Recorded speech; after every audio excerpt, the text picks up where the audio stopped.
O mübarek bayrak, işte bu bayrak. Evet, bir zamanlar başkent oldu. Şu anda o duyguyu taşıyoruz. Ülkemizin bir Ahlat başkenti var, bir Ankara'sı var, bir İstanbul'u var, öyle sıralayalım. Burada Türkler de yaşıyor, Kürtler de yaşıyor. Azhallar da yaşıyor. Araplar da, Çerkezler de yaşıyor burada. Türkler de, Kürtler de. Bu ümmetin çok şerefli birer ailesidir.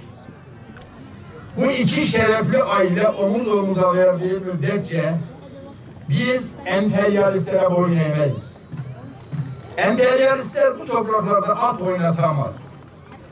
Türkler de, Kürtler amca çocuklarıdır, hala çocuklarıdır, teyze çocuklarıdır, etle kemiktirler.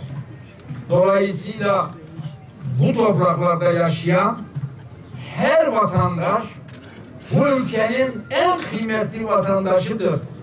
Dili ne olursa olsun, mezhebi ne olursa olsun bizim için kıymetli olan bu topraklara sadakatıdır.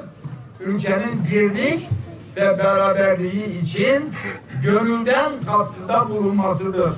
Bizim birlik ve beraberliğimiz gönülden pekişmediği müddetçe biz bu ülkenin birlik ve beraberliğini tek yumruk ve tek set olarak korumadığımız müddetçe sıkıntılarımız bitmeyecektir.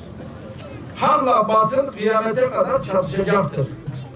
Emperyalistlerin oyunları devam edecek. Bizim de hak olan mücadelemiz onların karşısına dikilecek.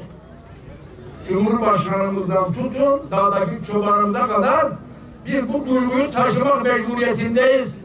Huzurlu olmak, mutlu olmak, geleceğe ışık tutup insanlara rehber olan ölçüleri önüne koyabilmek için çok azimli, gayretli çalışmamız lazım diyorum.